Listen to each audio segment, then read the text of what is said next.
Jeff and Jeremy. How pathetic can some people be? You know what's something really fun to do just to mess with people? I haven't actually done this yet, but this will be awesome. Anyone could do it. You could do it. Here's what you do. Go to a stranger's funeral sometime. Stay with me. Go to a stranger's funeral sometime where you don't know anybody there, and it's an open casket funeral. That's important. And wear something weird, too, like a trench coat or a unitard. Just dress as weird and creepy as you can, and when you get there, don't talk to anyone. Just immediately walk up to the open casket, lean in, and so everyone can hear you, go, checkmate. And then run away, laughing hysterically. That's all you have to do. Think about it. That one little interaction is going to add so much mystery to that dead guy's life. When his friends and family be like, who the was that guy? Did Uncle Eddie have an arch nemesis? Was he a superhero part-time? What the Dumbass of the day. 93.3 KZOZ. Guys, girls, never date somebody who is very adept at technology. Woman in the UK, she hacked into her ex-boyfriend's Amazon Alexa device to scare off his new girlfriend, and the mission was accomplished. Women are so... Listen, I was just watching a show about... it was a reality show. It's that Below Deck show, and it's just this woman. She was just... This guy was doing nothing wrong, but he apparently just wasn't saying I love you enough, because she went crazy thinking, well, what's wrong with me? What, are you mad at me? What's wrong? You know what I mean? Like, some people just have such a low self-esteem. This woman... How do you, by the way, how do you hack Alexa? I don't know. You'd have to ask Philippa Warren. She was accused in court of using the Amazon Alexa to flash the house lights and send warning messages after she was dumped by her boyfriend of 2 years. Philippa would speak through the Alexa account to tell the complainant's girlfriend in the property to leave and take her stuff. Like she was a ghost? Yeah, but she'd do it through the Alexa voice. Yeah. So she'd say, like you think a ghost need to could get out of here and take your stuff with you. You ever watch those ghost shows? While flashing the lights. You know, they could talk through things. Yeah. And you're flashing the lights. But she hacked it so that it was the Alexa voice that was doing it. Right, which is even better because creepier. This distressed the girlfriend to the point where it caused her to cry, and she ended up leaving the house, just as Philippa wanted her to do so. She's a management consultant, Philippa is, and she managed to control the device while she was far away from his house, about 130 miles away from his house. And it's a brilliant scheme and a brilliant hack because you can do it anywhere you have internet. She was also accused of hacking into his Facebook account and uploading nude pictures of him in his Facebook account. Oh, my God. That is awful. Yeah. She was released on bail on the condition she does not contact her ex. You can get arrested for this kind of stuff, huh? For hacking an Alexa and a Facebook? She has to appear in court next month. You can get arrested for hacking somebody's Facebook page? Yeah. That's where we're at now. So don't do it. Don't do it. Yeah, never date anybody that is... Don't let anybody take naked pictures of you. That is really good at technology. Which is probably anybody younger than you. Can I get you arrested for sharing that picture of me in a bikini? I don't think so.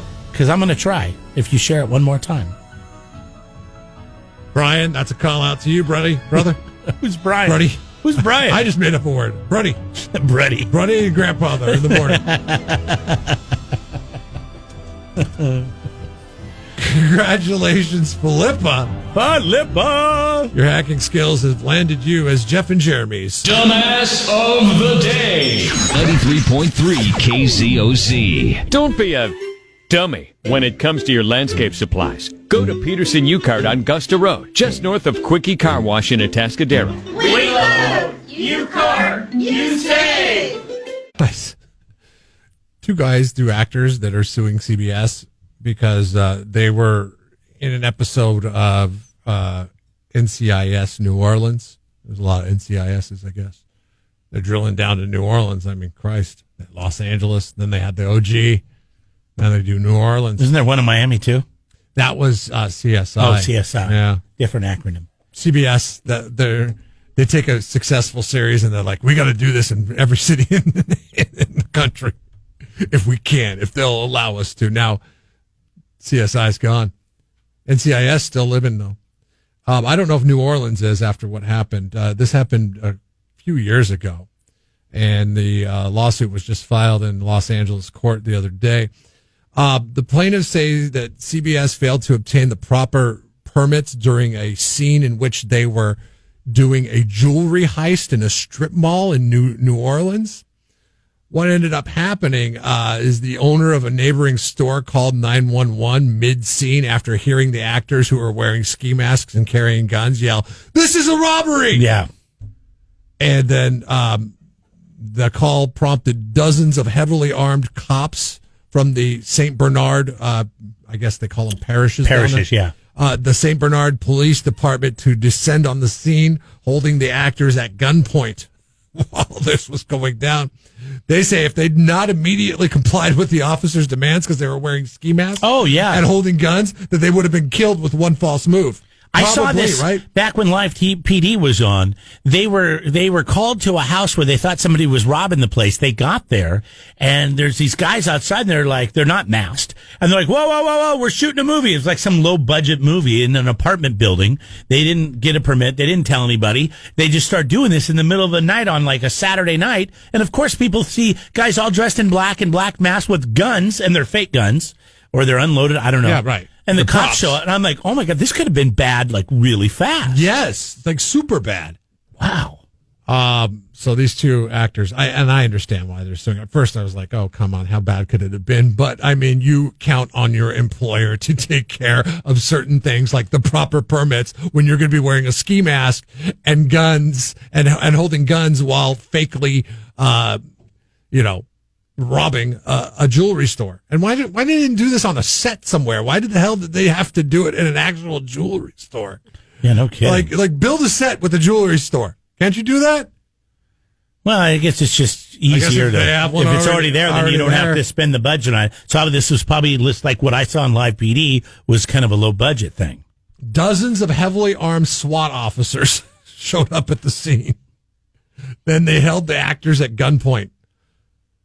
My God, could you imagine if one of these guys would have died as a result of this? Okay, well, I mean, mistakes happen all the time, and unfortunately for law enforcement, when you make a mistake, it usually costs somebody's life, and then the whole country goes in an uproar, right? I mean, you see that what's happening right now. Yeah, like people would be mad at police officers in this instance, not at CBS, when CBS is the ones that are at fault for not filing the proper. This is CBS, though. I mean, this isn't like that's some what I'm saying. Guy, trying to make movies out of his basement. This is CBS. How do they oversee that? For God's sakes, it's ridiculous. I know you're into true crime shows and podcasts. The Smart Case has been a very popular one around here. I felt like we were just kind of getting somewhere. I got into that podcast late, and I listened to it back before COVID hit. And then COVID hit, and I felt like, oh, what's going on? Because the last thing we remember they were going back to one of the houses in AG, and they were going to do another investigation. We haven't heard anything out of that yet. But if you're into these kind of podcasts and these kind of TV shows, you can make money. Yes. Because there's a company out there that wants to pay you just to sit around and listen to podcasts and true crime, of course. And we'll get to that coming up. I don't know if there's an actually way to look at that and see how many downloads this podcast has. Probably not, just through my no new podcast episodes player. since January 29th, though. I remember that episode and coming on, and it was right after they announced that there was a pickup that had been found that was probably owned by one of the possible suspects back, the Flores family back in the day. Fascinating. And so on. But there is a company out there, Vio Security. They want to pay somebody $1,666. So a little over $1,600 to listen to 31 hours of true crime podcasts. Huh? Why'd they pick that number? I don't know. It doesn't say. That is interesting, isn't it? You have to do it by Halloween.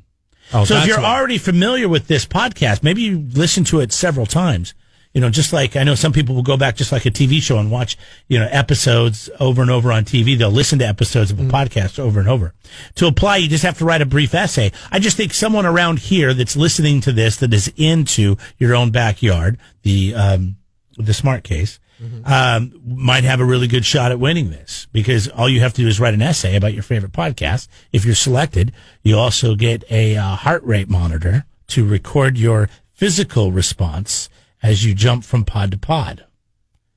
The winner will also have to answer some questions about their experience. In addition to the cash and the heart rate monitor, the winner will get wireless earbuds, a flashlight, and a whistle, as well as a door blocking mechanism to access access to a personal safety app. Sorry. So obviously this is something to do with their security company and stuff that they sell and do things like that too. But hey, if you're already a big fan of it, you can write the essay. You never know what will happen. There's so many true crime enthusiasts. I mean, it's the number one. You've listened to some other ones, haven't you? Theme of podcasting. I don't. I thought you said you had. I don't typically listen to. I mean, I'm trying to think. You're more of a podcast listener than I am, but not true crime. Yeah, let's see. I can comedy. You mainly doing comedy and sports? Some comedy, some sports, some current events, some social dynamics. But I did listen to another one. It was the one about the gal that made up the fake company. God, I forget her name. This is going to be bad. On me selling the one that made up the fake company. About the blood test, right? The blood test. redhead. There was a Dateline on her. That's great. And I know it's a really good podcast. It's a great podcast. And the whole thing was a scam, right? It was a sham. I mean, it's a really good. I'm going to go back and listen to it again. She made a lot of money off of it, though, but it was really... Well, then she lost it all. I mean, now she's going to probably be in prison for the next, 30 years. So anyways, when it's all said and done. We're going to put a link to this up on our Facebook page. It's already there, actually. You can go check it out now if you want to become involved in this. And if you're a big true crime podcast follower, it can maybe score you some money.